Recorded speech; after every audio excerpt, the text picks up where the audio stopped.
So check करो, हमने last class में एक तो यूक्लिड डिवीजन लेमा की हेल्प से, यूक्लिड डिवीजन एल्गोरिथम की हेल्प से एचसीएफ निकालना सीखा था दो नंबर्स का। ठीक है। और यहाँ नॉर्मली वैसे बोर्ड में इस तरह के क्वेश्चन नहीं आते हैं जब तीन नंबर दिए हों, और अब इन तीन नंबर्स का हमें कहा गया है एचसीएफ निकालना है। सो मेथड देखो बिल्कुल वही रहता है। कैसे हम यूक्लिड डिवीजन लेमा लगाएंगे, पहले आप इन दोनों नंबर्स को कंसीडर कर लीजिए। ठीक है। दो नंबर्स, कोई भी दो नंबर, चलो हायरार्की में ये दो पहले आ रही है, so let me pick these two numbers. So 300 and 540, go for the usual division. और क्या बनेगा यहाँ, वनजा ही जाएगा। 300, then 0, and then 4, and then 2। फिर क्या होगा, 240, एंड देन इधर आ जाएगा ये वाला 300, फिर 1 से जाएगा। फिर 1 पर 240, and then it would be 60, और फिर ये 240 आ जाएगा, और फिर फाइनली क्लियरली 6 ये 4 के ऊपर चला गया, and the remainder is 0. So soon this division end, which imply that SCF is this particular number 60. इससे पहले क्या करेंगे, हमने इनिशियली क्या करा है, let us find SCF of 300 and 540 using Euclid division algorithm. तो फिर वो तरीका याद करो, कैसे लिखा था हमने। 540 will be 300 into 1 plus plus, 40। फिर 240 नॉन जीरो है, फिर नेक्स्ट हमने किस नंबर को लिखा था, 300। 300 आ जाएगा, right. So 300 would be 240 into 1 plus 60। plus 60, और फाइनली फिर 240 को लिया, और 240 is 60 into 4 plus 0। Plus zero. So therefore HCF जो आ गया इन दोनों नंबर्स का, we can write like this, और ये कितना आ गया है, 60। अब हम क्या करेंगे, मुझे इन तीनों का निकालना था, तो लेट अस नाउ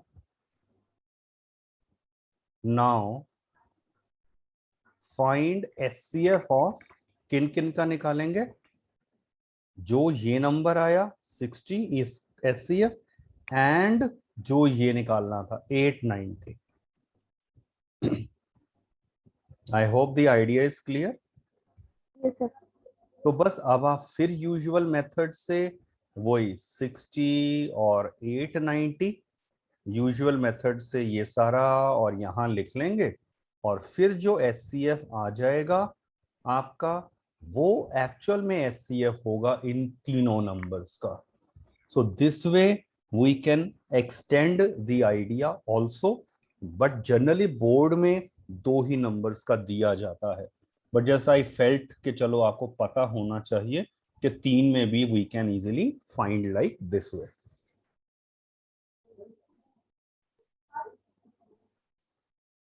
डन। जी sir. Check out second variety of questions जो हम कर रहे थे, वो कुछ एप्लीकेशन में इस तरह की रही थी। तो using Euclid division lemma show that cube of any positive integer is of the following three forms for some integer m. Cube की बात करी है, किसके, पॉजिटिव इंटीजर। तो स्टार्ट याद करो क्या करा था, let n be any positive. Positive integer,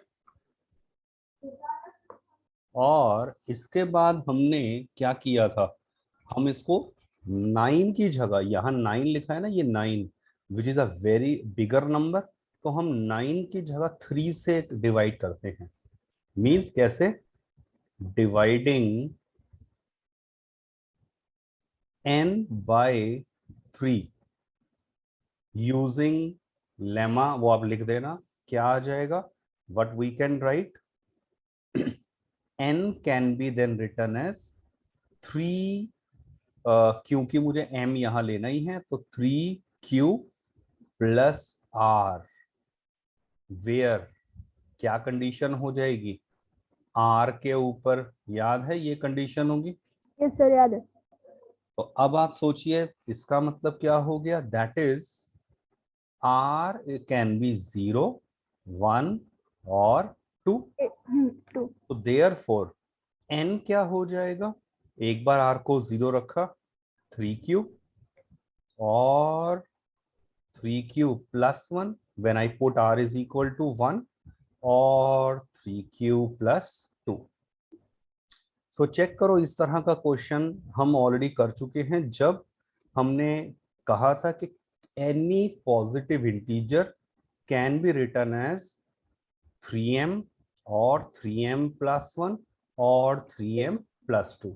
तो अब मैं इसके बाद अब इस क्वेश्चन को देखो कैसे फर्दर स्टार्ट करूंगा। हमने तो अभी सिर्फ n की बात करी है, बट हमें क्या चाहिए था?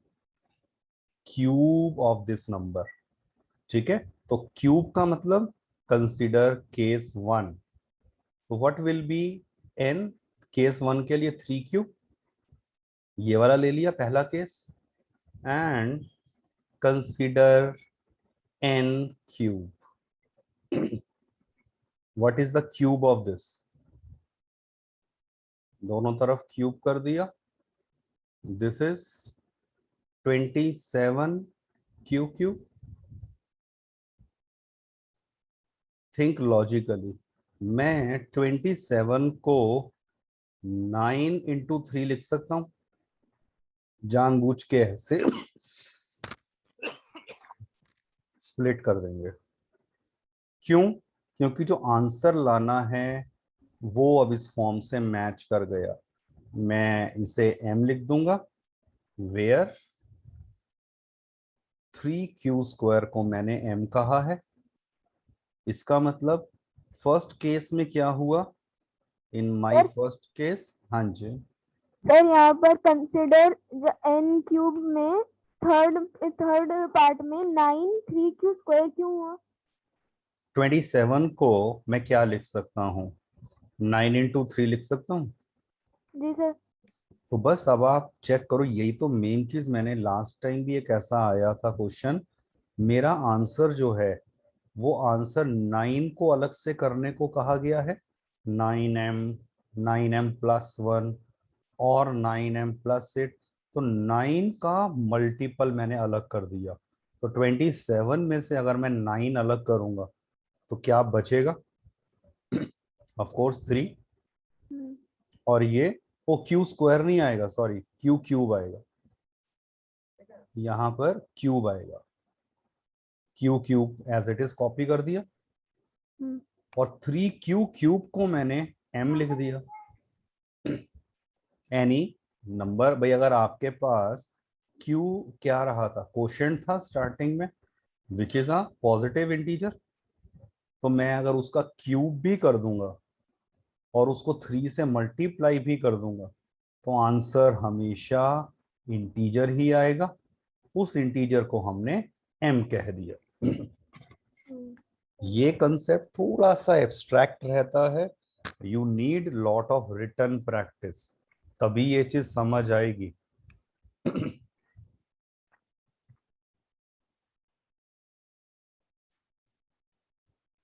ये अब हो गया, 27 को क्यों स्प्लिट करा था, 9 into 3 एंड सो ऑन।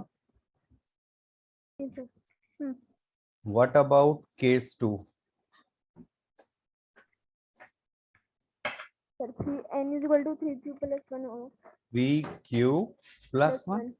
और अब हम कंसीडर क्या करने जा रहे हैं? n क्यूब, क्यूब की बात करनी है, माने 3q प्लस 1 और इसका क्यूब। होल। अब ध्यान से सोचो, a प्लस बी का होल क्यूब बन गया ये, तो what is the formula for a plus b whole cube?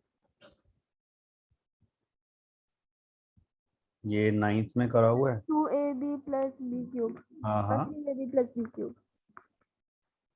नहीं याद आपको? ये होता है फार्मूला। मुझे शायद याद नहीं है। अब आ गया, अब देखो जरा ध्यान से। तो apply this formula over here. क्या लिखा जाएगा?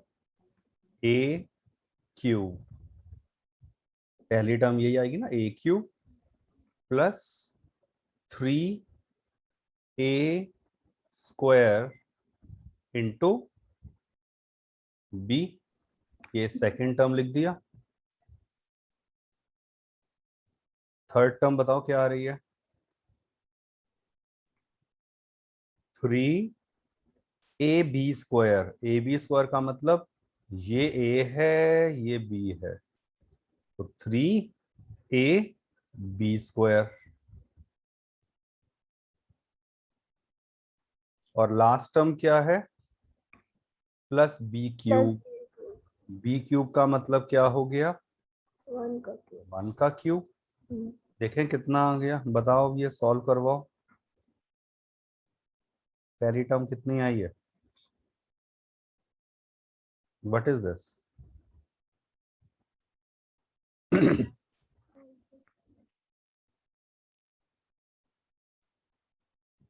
व्हाट इज 3q का क्यूब?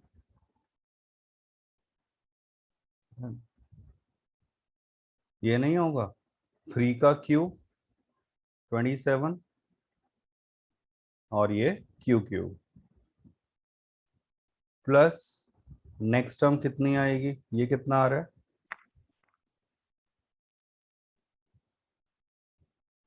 ये देगा 9q², और वो 9 जो आएगा वो इस 3 से मल्टीप्लाई हो गया, 27q² प्लस ये कितना आ रहा है? 9 क्यूब और प्लस प्लस 1 का क्यूब इज 1 ओनली। अब अगर मैं ध्यान से देखूं, ये किस एक्सप्रेशन से मैच कर रहा है? इससे, इससे या इससे? फर्स्ट 3 टर्म्स में से 9 कॉमन निकालो, सोचो क्या बचेगा?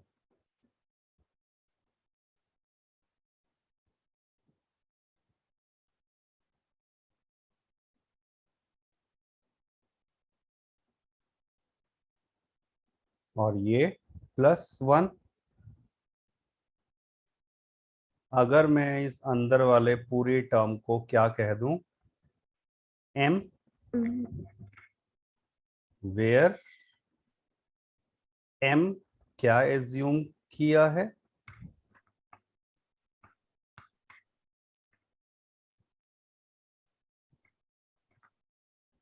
So what does this imply? के केस 2 में मेरा आंसर इस नंबर का क्यूब आ गया इस फॉर्म में, 9m+1। सर वो जब आपने यहाँ पर 9 को कॉमन निकाला वहां से फिर से समझा दीजिए। 9 कॉमन निकालो भाई, बताओ जरा अंदर क्या बचेगा अगर आप इसमें से 9 कॉमन निकालोगे इन तीनों टर्म में से? ये तो हमने 6th 7th में सीखा हुआ है, 7th क्लास में। 9 जब कॉमन गया क्या बचेगा पहली टर्म में से, बताओ? ये नहीं आएगा?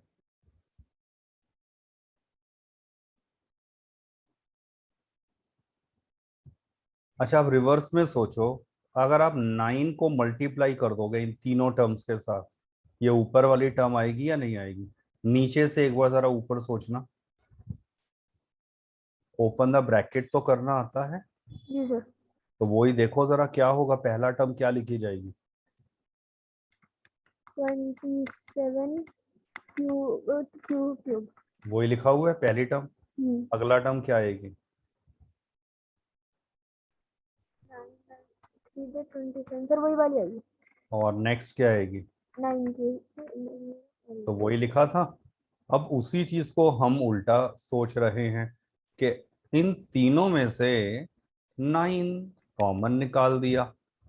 कॉमन तो क्यूब ही आ रहा था साथ में, बट मैंने जानबूझ के सिर्फ 9 को अलग निकाला, क्योंकि ये पता चल रहा था it will match with 9m plus 1 वाली फॉर्म, तो प्लस 1 को अलग से लिख दिया। अब आया समझ? ये सर आ गया। अब मेरा बचा केस 3। n कितना है? 9m + 8। 3 प्लस 2। हम n को ले रहे हैं। 3 के + 8। अब कंसीडर क्या करेंगे हम? इसका क्यूब। सो अगेन यही वाला फॉर्मूला लगेगा जो नीचे लिखा था, a+b whole cube, term by term, ये a³ plus 3a² into b plus 3a into b² and then plus finally b³।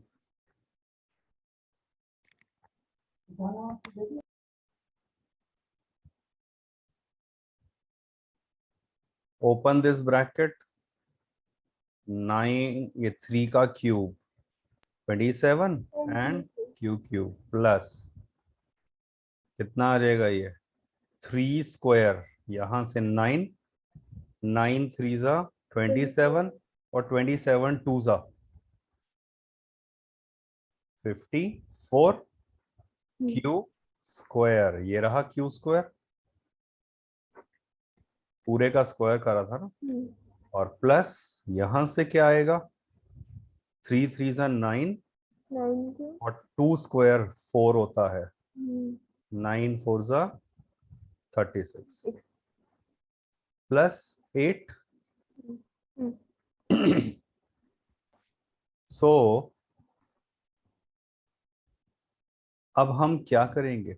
Idea लग गया ये किस वाली फॉर्म से रिजेंबल कर रहा है? तो 8 तो अलग, इन तीनों टर्म में से क्या कॉमन निकलेगा? 9। तो सोचो क्या बचेगा? 3q² cube. क्यूब। हाँ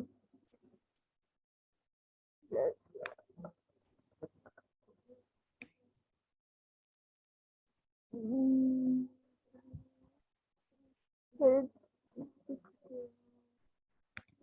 9 6 द 54 होता है।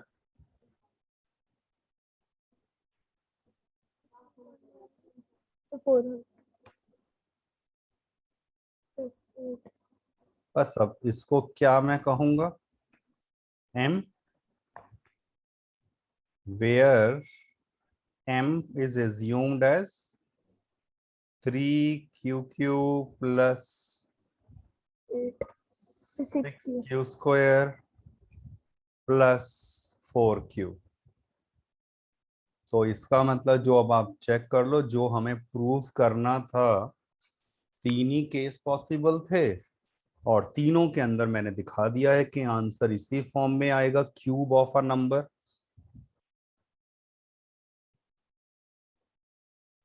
Hence proved.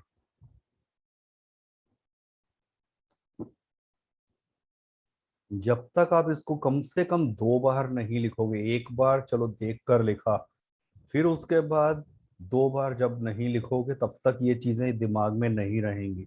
मैं बार बार यही कह रहा हूँ, मैथ्स है, it require lot of practice and understanding.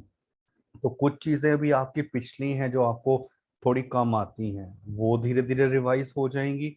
कम का मतलब जैसे अभी ये चलो फार्मूला आया था a+b का होल क्यूब है, और ऐसे ही a³ - b³ a³ + b³। तो ये कुछ चीजें हैं जो हमने प्रीवियस क्लासेस में किया हुआ है, राइट। तो वो in due course of time, वो जब जब रिक्वायरमेंट आएगी वो चलो हम कर लेंगे, but unless you do the written practice तब तक ऑब्वियसली कोई बात नहीं बनेगी। Check this out.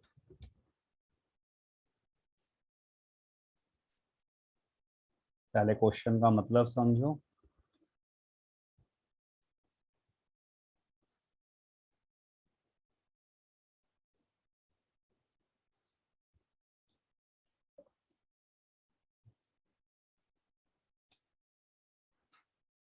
Show that one and only one out of n, n plus 1 and n plus 2 is divisible by 3। तो चेक करिए, सबसे पहला काम वही जो स्टेटमेंट 3 को देखकर, तो let n be any positive integer, ये तो चलो इन्होंने n को कहा ही था पॉजिटिव इंटीजर, तो हम क्या लिख देंगे, n can be written as 3q plus r, where r will be 0 1 2, 0 1 2 रख दिया, तो n can B 3q, 3q plus 1, 3q plus 2। ठीक है, हेलो। सर ठीक है। तो ये तो पिछले क्वेश्चन की तरह स्टार्टिंग तो हो गया जैसे हमने लिया था। अब वही हम केस 1 स्टार्ट करते हैं। केस 1, अगर n है 3q, ठीक है, तो अब आप बताओ n प्लस 1 कितना हो जाएगा और n प्लस 2 कितना हो जाएगा। n प्लस 1 कितना होगा, 2 + 1 3q प्लस 1, और ये क्या हो गया, 2 + 2। 3q plus 2। अब जरा क्वेश्चन को ध्यान से समझो, क्या कह रहे हैं, only one, one and only one out of n, n plus 1 and n plus 2 will be divisible by 3। अब अगर आप ध्यान से देखो, ये n है, n plus 1 है, n plus 2 है, इन तीनों में से कौन सा है जो 3 से डिविजिबल है, इन तीनों में ये है या ये है जो 3 से डिविजिबल है।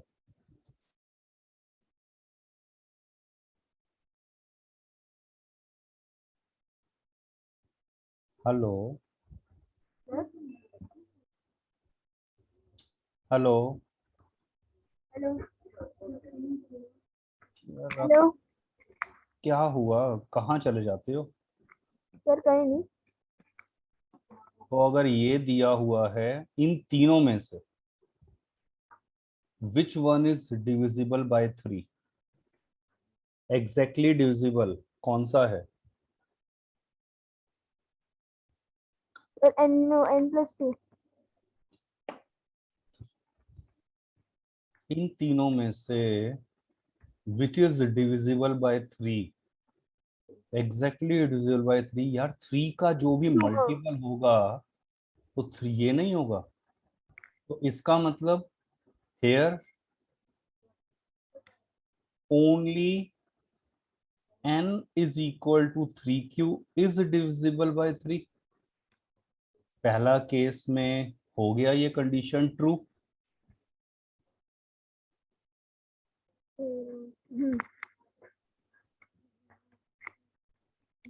केस 2, n कितना था, 3q प्लस 1, केस 2 ले लिया। तो अब हम किस किस को लिखेंगे, what is n plus 1 and n plus 2।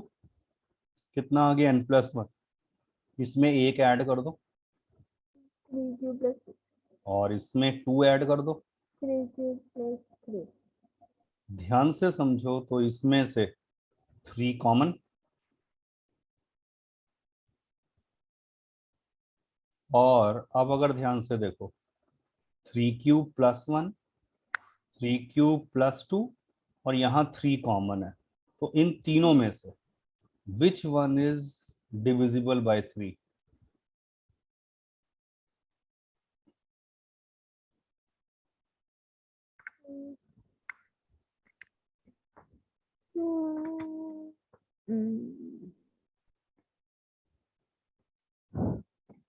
यार आप बेसिक सिक्स वगैरह की भी चीजें नहीं आपको ढंग से फिर पढ़ी हुई आपने। जो भी थ्री का मल्टीपल होगा क्या वो एग्जैक्टली डिविजिबल नहीं होगा थ्री से? आपको थ्री की टेबल आती है? आती है। तो वो सोचो, थ्री की टेबल में सिक्स आता है, नाइन आता है, 12, 15 एंड सो ऑन। तो अगर आप कोई भी थ्री का मल्टीपल लोगे तो गारंटेड वो थ्री से डिवाइड होगा। What does that mean? कि ये अब की बार जो है माने n+2, clearly here n+2 is divisible by three. Second case में भी इनमें से ट्रू हो गया जो कह रहे थे कि one and only one expression, इसमें इसमें और इसमें एक ही एक्सप्रेशन है जो थ्री से डिविजिबल होगा। और अब की बार वो आ गया है n+2 वाला।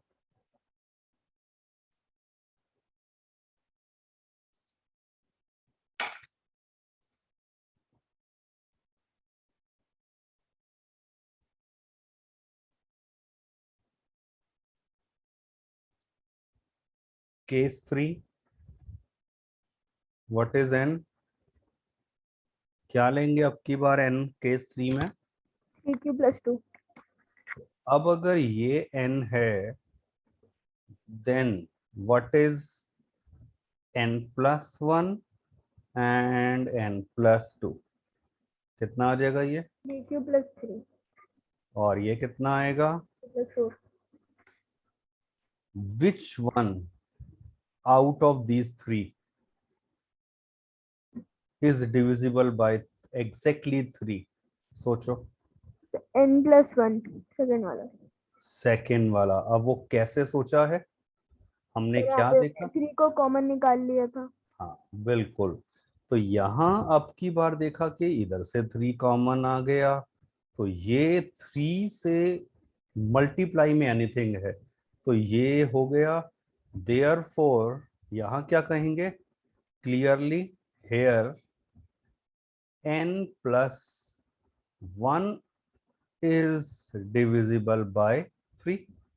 अब आपको जो क्वेश्चन को एक बार फिर से पढ़कर देख लो, चेक करो, यही तो आपको करने को कहा था। तो तीन केस थे पॉसिबल और तीनों में ही कोई एक ही ऐसा आ रहा है which will be divisible by three.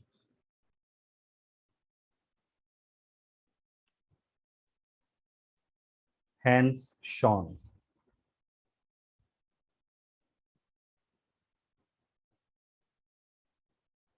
Idea clear हुआ कि हम क्या चाहते थे और क्यों हो ऐसे गया। स्टार्ट करा है।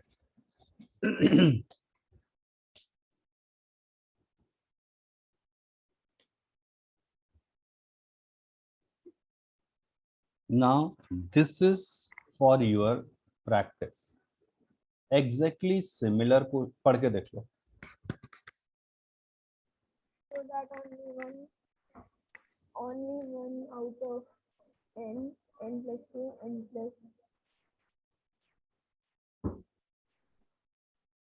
is divisible by 3 when n is only any positive integer.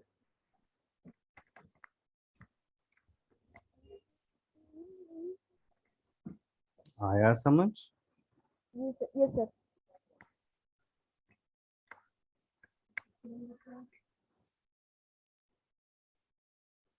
जैसे पिछले क्वेश्चन में हमने किया था ये सारा, वहां n, n+1 और n+2 था।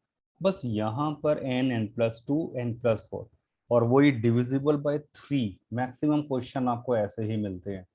तो आप वही n को ले लेंगे 3q+r, r को 0, 1, 2 और फिर तीन केसेस बनेंगे जैसे पिछले क्वेश्चन में लिखा था। Complete that. ये वाला सब टॉपिक जो अभी तक हमने करा वो थोड़ा सा लॉजिकल और एब्स्ट्रैक्ट हो जाता है। अब जो हम बात करेंगे कंपैरेटिवली दिस इज इजियर, वो क्या है? The fundamental theorem of arithmetic. Every composite number, अच्छा नंबर्स क्या प्राइम एंड कंपोजिट होते हैं? You know it? Hello, yes sir. तो मुझे बताओ प्राइम नंबर कौन से हैं स्टार्टिंग में? What is the smallest prime number? 2। और आगे प्राइम नंबर की सीक्वेंस बोलना जरा, 5-6 प्राइम नंबर बताओ। 2 4 6 8 12। हैं अच्छा भाई? वो अब प्राइम नंबर था 2 मैंने 3 हाँ 5 7 हम्म 13 11 11 हाँ। और 15 17। हेलो हेलो, 15 3 का मल्टीपल है, 5 का मल्टीपल है, तो it is not a prime number. आ गए याद कौन कौन से हैं प्राइम नंबर? Yes sir. हाँ, तो प्राइम नंबर्स की अगर मैं बात करूंगा, सो 2 3 5 7 11 13 17 19 23 24 5 6 7 8 29 31 एंड सो ऑन। वो धीरे धीरे आप अपना समझ जाएंगे। और 100 तक there are exactly 25 prime numbers. तो ये हैं प्राइम नंबर। तो numbers which have 1 and itself as a factor, तो वो तो होते हैं प्राइम नंबर्स। और फिर कंपोजिट नंबर कौन से हो जाते हैं? सर कंपोजिट नंबर्स मुझे नहीं याद। जो प्राइम नहीं है, मतलब जिसके 2 से ज्यादा फैक्टर होते हैं। क्या मतलब? 4, बस इसके 4 बीच में बच गए। 6 6 8 8 12 हाँ भाई, 9 9 10 12 14 15 16 एंड सो ऑन। ठीक है। 1 is neither a prime number nor a composite number. 1 इन दोनों कैटेगरी में फॉल नहीं करता है। तो अब क्या कह रहा है ये result? Every composite number can be uniquely expressed as a product of primes.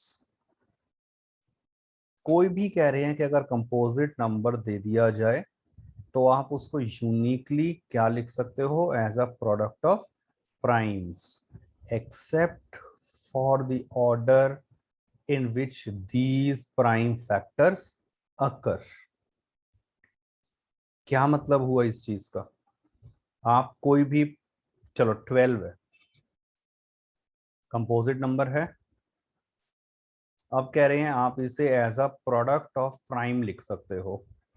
क्या मैं 12 को 2 into 2 into 3 लिख सकता हूँ? हम्म इनफैक्ट 2 square into 3 लिख सकता हूँ। हम्म बेस नंबर मेरे प्राइम है ये 2 and 3। मैं इस प्रोडक्ट को 3 into 2 square भी तो लिख सकता था। सो ये वही कह रहे हैं कि order hardly matter, but presentation में 2 और 3 एज अ बेस ये आपके पास रहा है। So this is possible for all composite numbers. Look at the following few examples. 105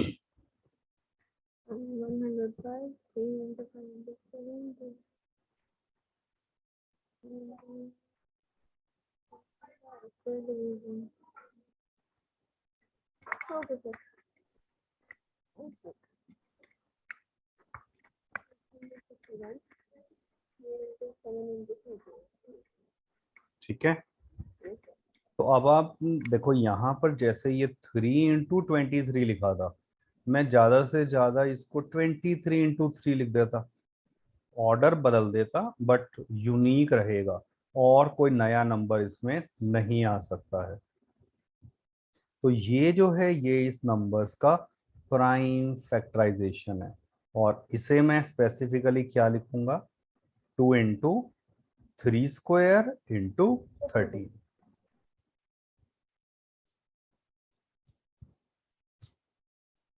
Show that each of the following is a composite number.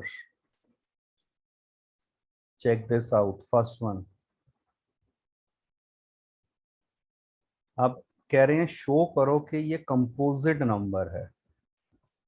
5 into 11 into 13 और फिर +13। ये check करो, यहाँ बीच में इधर प्लस है। कैन आई टेक, क्या मैं यहाँ इसको 13 लिखा है, 13 into 1 लिख सकता हूँ? यस सर, लिख सकते हैं। और एक ये टर्म है, एक ये है, दोनों में से 13 कॉमन निकाल दो, क्या बचेगा ब्रैकेट में? 5 into 11 plus 1। In other word 56 आ गया। 56। चेक करो, इज इट अ प्राइम और अ कंपोजिट नंबर?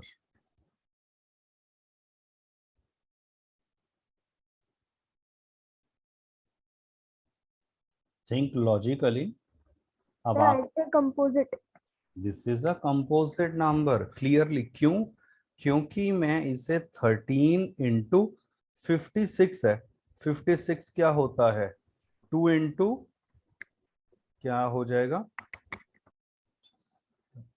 28। और 28 को फिर मैं 2 into 14, फिर इसको मैं 2 into 7। So what does that mean, कि आप इस नंबर के 13 भी फैक्टर है, 2 भी फैक्टर है, 7 भी फैक्टर है। तो this number has got more than 2 factors, और Yes, any number having more than 2 prime factors is known as composite number. Hence it is a composite number.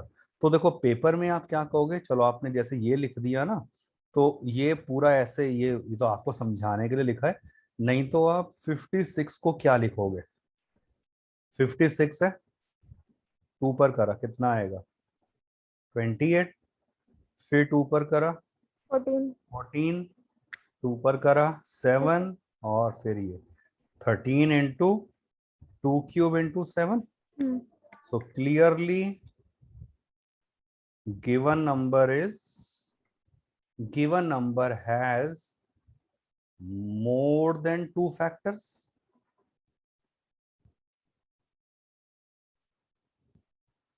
This imply it is a composite number.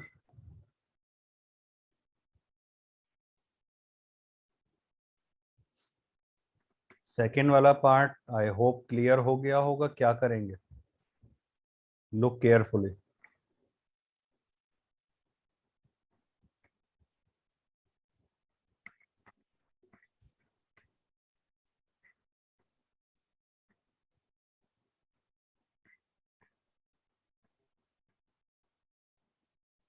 Last में ये +5 है, 5 को कर दिया 5 into 1, 5 common, 5 common, 6 into 4 into 3 into 2 +1। वो into 1 लिखो ना लिखो एक ही बात है, राइट। तो बस ये नंबर में 5 into, अब इसे मैं कंप्लीट सॉल्व नहीं भी करूं, ये कोई एक नंबर तो आ जाएगा ना। तो इसका मतलब ये नंबर 1 से तो डिविजिबल होगा ही, पूरे इस नंबर से भी डिविजिबल होगा, कंप्लीट दिस नंबर से भी, 5 से भी डिविजिबल होगा, और इस नंबर से भी डिविजिबल होगा। माने it has more than 2 prime factors, hence composite number. तो एक बार ना कंपोजिट नंबर वगैरह ये हमने सिक्स्थ में करा हुआ है, एक बार वो भी डेफिनेशन ना, वो आप रिवाइज कर लेना, दो चार एग्जांपल देखोगे तो और बेटर क्लियर होगा चीजों का। I hope it's clear. Yes sir.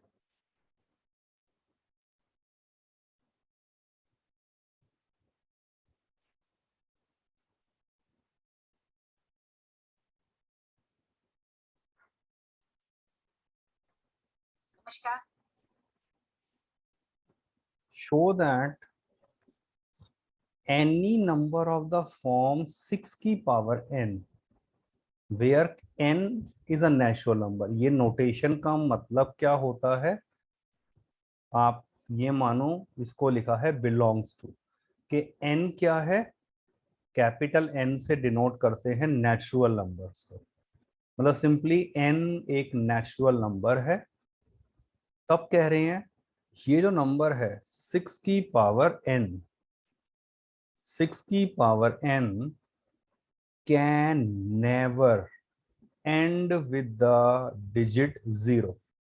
Can never and with the digit zero का मतलब क्या है, इसकी यूनिट डिजिट आप 6 की पावर 1 निकालो, n नेचुरल नंबर है ना ये 6 पावर n में, तो पावर 1 2 3 4 एंड सो ऑन, तो ये कितना आता है 6 36, ये तो 216 होता है। ऐसे ही आप इसे निकाल लोगे, so what is the unit digit, and किस पे हो रही हैं ये, बाई चांस ये एंड हो रहा है फिर से 6 के ऊपर ही, तो यही कह रहे हैं कि भाई ये कभी भी एंड नहीं होगा 0 के ऊपर। तो यहां मैंने दो तीन एग्जांपल से तो ये जस्टिफाई कर दिया, बट आपको जर्नल प्रूफ देना है, सिर्फ दो तीन एग्जांपल से चेक कर सकता हूं मैं, बट प्रॉपर मेथड क्या है वो यहां ध्यान से देखिए। 6 पावर n है, मैं इसे ये लिख सकता हूं, यस सर।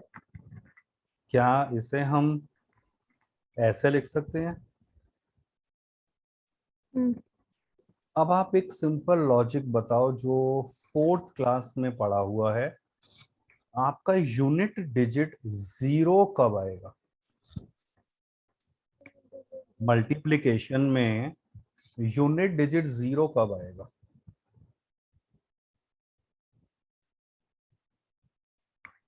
Unit digit 0। जब आप 5 के साथ किसी भी इवन नंबर को मल्टीप्लाई करेंगे, सर सोच के ऐसे तो देखो, अगर हम 10 से भी किसी इवन नंबर को मल्टीप्लाई करेंगे। तो 10 के अंदर ऑलरेडी 2 मिला हुआ है ना एज अ इवन नंबर, हम्म। तो इसलिए वो यहाँ कवर हो रहा है। तो हम्म। 5 को किसी भी इवन नंबर से अगर हम मल्टीप्लाई करेंगे, तो 0 आएगा। सोच के देख लो, अब कोई भी एग्जांपल, हमेशा 0 आ रहा है लास्ट में, इसका मतलब 0 एंड में आने के लिए क्या होना चाहिए, इवन नंबर और 5 के मल्टीपल होना चाहिए, दोनों होने चाहिए। हम्म। यहाँ ये नंबर इवन नंबर तो है 2 की पावर n, बट 5 का मल्टीपल नहीं है, हम्म। here is no multiple of 5। और हमें पता है ये प्रेजेंटेशन यूनिक है फंडामेंटल थ्योरम से, मतलब इसके अलावा गारंटीड अब पता है मुझे कि 5 नहीं है यहाँ पर, 5 की कोई भी power is not present here. तो अगर वो 5 का मल्टीपल यहाँ नहीं है, माने 6 power n can never and with 0, 0। Hence prove. तो ये एक नंबर का बस सिंपली मान लो लॉजिकल वैसा चलो क्वेश्चन हो गया है, बट एग्जाम वगैरह में बिल्कुल दिया जा गया है लॉजिकल बोर्ड के अंदर।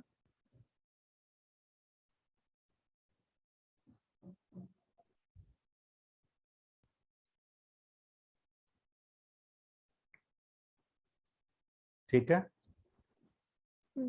Yes sir.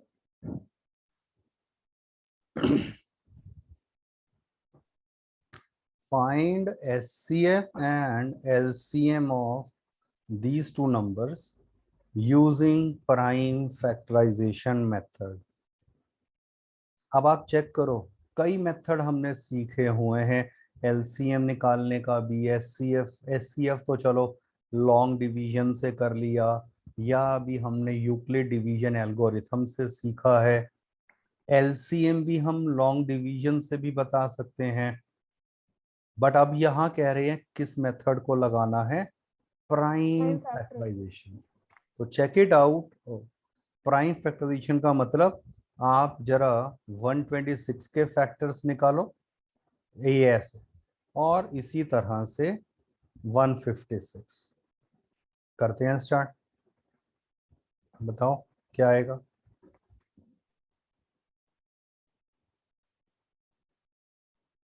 Isn't it 63? Ji sir. Next किसके ऊपर जाएगा?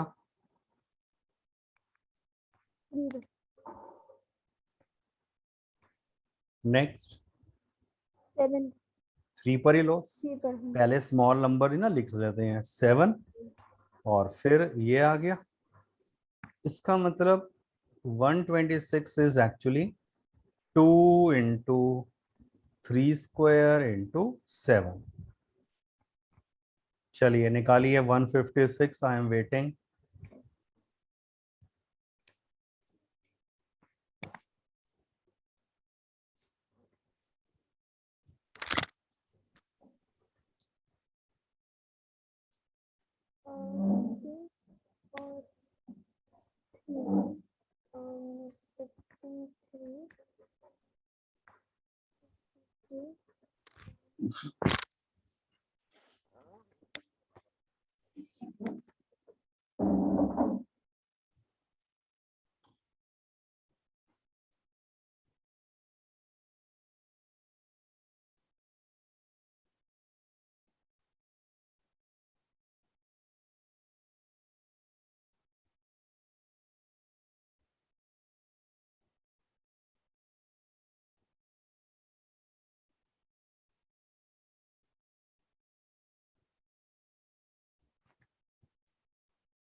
ये हो गया था।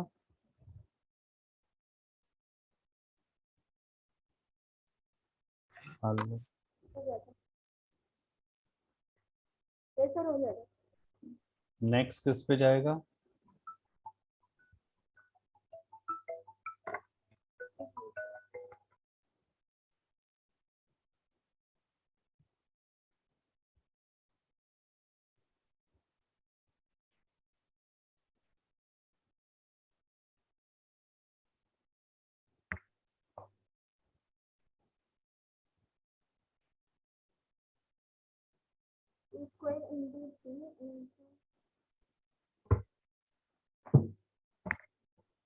अब इसे देखकर how we find their HCF. HCF आप चेक करो, हाईएस्ट पावर यहाँ आपको देखो सिंपली दिया है, इधर क्या है 2 और इधर है 2 स्क्वायर, तो 2 और 2 स्क्वायर में से 2 लिया जाएगा, लोअर पावर ली जाती है। नाम से कंफ्यूज मत हो जाना कि हाईएस्ट लिखा है तो मैं हाईएस्ट पावर लूंगा। लॉजिक की बात है, समझो ध्यान से कि वो नंबर आपको ऐसा एचसीएफ होता क्या है, वो नंबर आपको ढूंढना है जो इन दोनों को एग्जैक्टली डिवाइड कर दे। तो इसीलिए यहां से 2 एंड 2 स्क्वायर से 2 आएगा, इनटू 3 और 3 स्क्वायर से क्या आएगा? 3।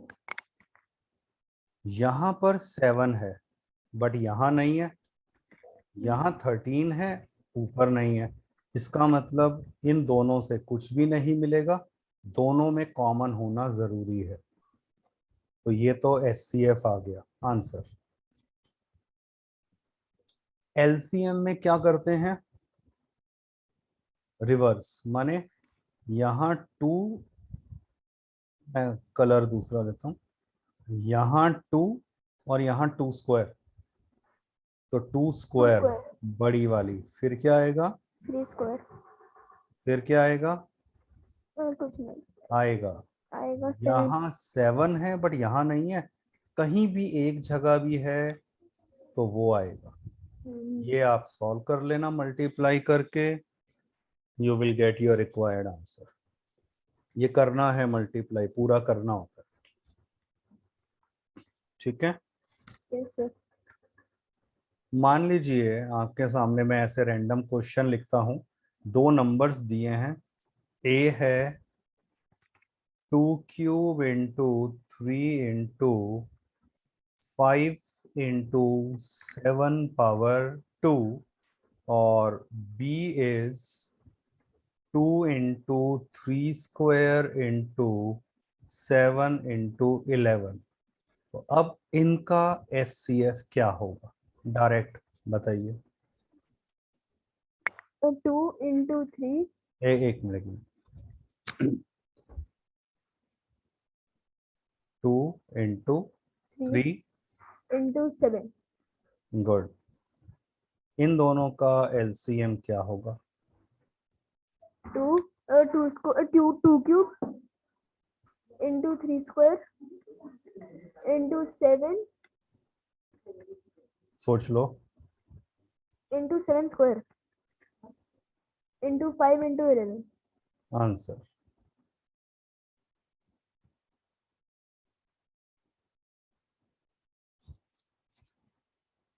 आई एम श्योर हो जाएगा ये क्वेश्चन।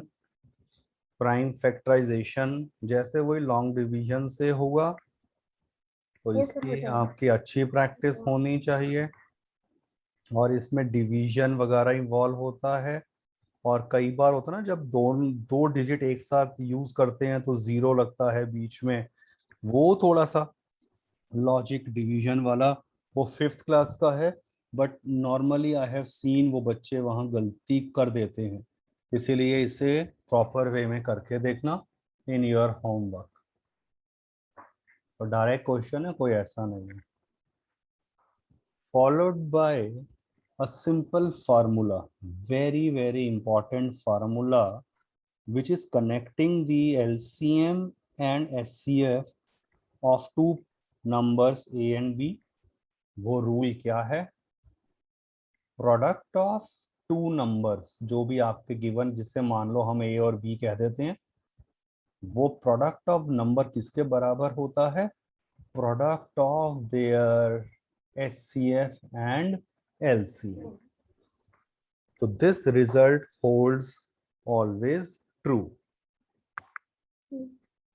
नोट कर लो ये वाला फॉर्मूला स्पेसिफिकली, ये पढ़ा हुआ है आपने, पता था।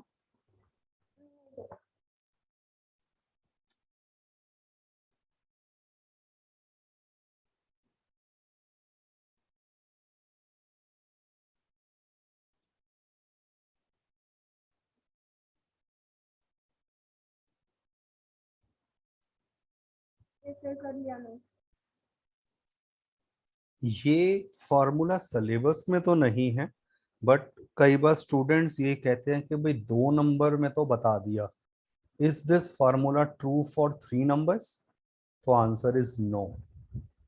3 नंबर्स अगर होते हैं आपके ए बी एंड सी, तब देखो इतना कॉम्प्लिकेटेड फॉर्मूला होता है, but this is not in syllabus. ये जस्ट एक नॉलेज के लिए मैंने आगे रख दिया है, ये हमें सिर्फ याद और इसकी एप्लीकेशंस की बात करनी होती है।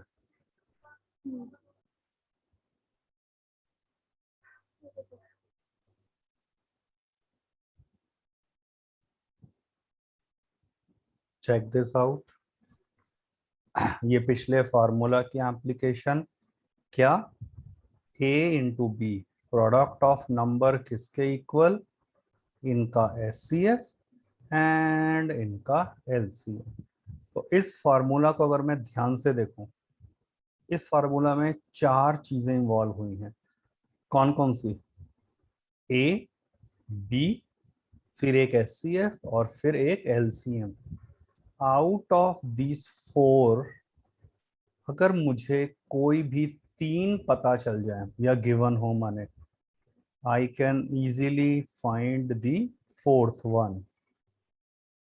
तो अब चेक करो ये वाला question. The HCF of 2 numbers is 23। HCF 23, LCM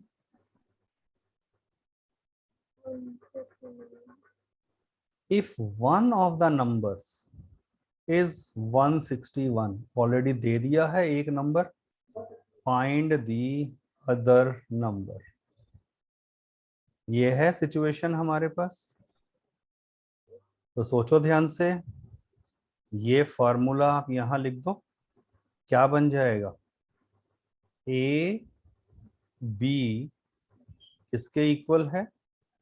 HCF जो 23 था, और एलसीएम माने बी कितना आ जाएगा? एक तो इन्हें आपस में मल्टीप्लाई करने मत बैठ जाना, ध्यान से सोचो। ये 161 यहां से इधर मल्टीप्लाई था ना, आरएचएस में आकर डिवाइड हो गया। अब आप ये वैल्यू कैसे निकालोगे? पक्की बात है ये क्वेश्चन कुछ ऐसा फ्रेम करा गया होगा कि ये आपस में कुछ नंबर्स कैंसल हो रहे होंगे। तो अब वो बस हमें थोड़ा सा सोचना है। तो 23, 5, 6, 7, 7 जा कितना होता है?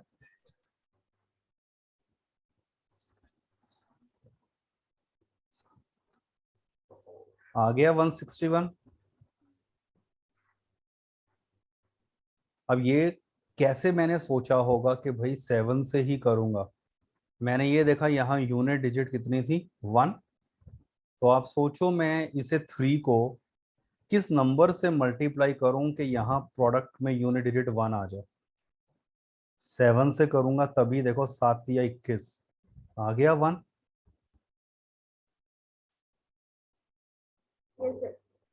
तो वो हिट एंड ट्रायल कहिए या लॉजिक, मैंने वो लगाया, तो उससे क्या हो गया?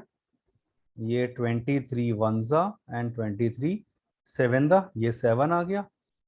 और पक्की बात है, अब जरा इस 7 को इसके साथ देखें कितना आएगा, बताओ जरा। 7 को काटना जरा, कितना आएगा?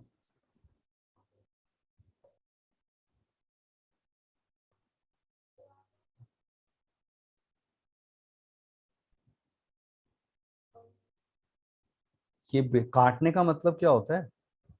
7 है, माने मैं इसे डिवाइड कर रहा हूं ना, तो क्या बता नहीं सकते? ये तो डायरेक्ट देखते ही पता चल रहा है क्या आएगा आंसर।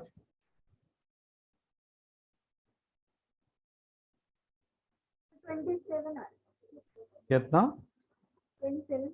एक मिनट, 7 2 जा 14 और 49 है। 7 7 दा 47 होता है। बट आप ये भूल गए, मैंने अभी कहा भी था कि ये 5th की चीज है। आपने ये दोनों डिजिट्स एक साथ यूज करी है 49, बीच में जीरो नहीं आएगा। तो आप तो 27 दे रहे थे आंसर, जबकि आंसर 207 है। तो ये सिली मिस्टेक कॉमन हो जाती है अगर हम डिवीजन को लॉजिकली ध्यान से ना समझें। So be very very particular and careful. मैं बार बार ये कह रहा हूँ, बहुत डिफिकल्ट या नई चीजें नहीं आएंगी, बट हाँ 6th 7th की चीजें जरूर आएंगी। और उन्हें अगर मैंने लाइटली लिया है या 8th या 9th को, तब फिर यहाँ दिक्कत आएगी ही नेचुरली। तो थोड़ा इनकी भी अच्छी प्रैक्टिस करना। तो ये नहीं कि क्वेश्चन देखते ही के ये तो चलो इजी है, मेथड पता है, हो जाएगा। No, solve it, proper way में सॉल्व करके देखना है। ये जीरो समझ आ गया? 207 क्यों आया है? आ गया।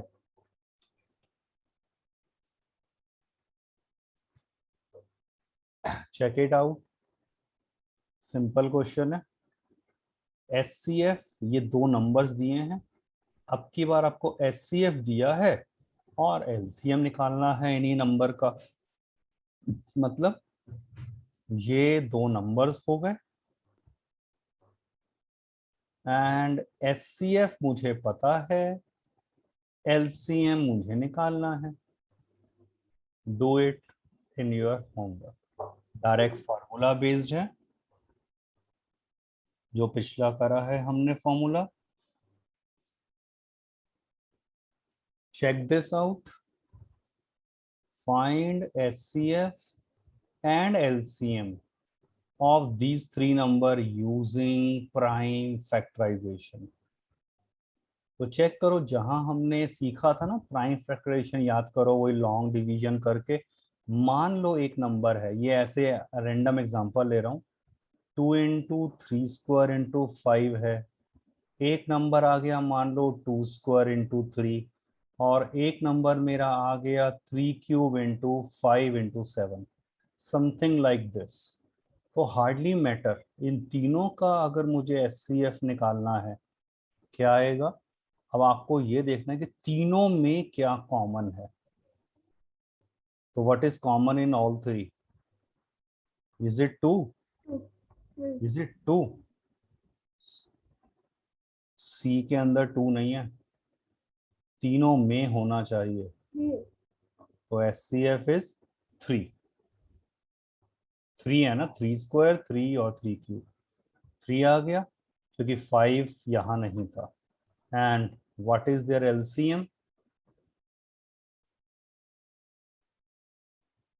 तीनों में देखो 2² आएगा, फिर 3³ आ जाएगा, इसकी वजह से हाईएस्ट लेंगे, फिर 5 आएगा और फिर 7 आएगा।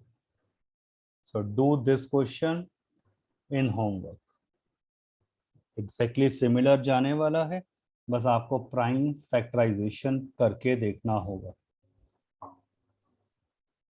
Is it clear? यहाँ तक आज हम रखेंगे and I will share this PDF, और होमवर्क इसमें लास्ट में होगा पीडीएफ में करना, और करने के बाद मेरे को भेजना भी, इमेज क्लिक करने के बाद। चलिए, एंडिंग द क्लास नाउ।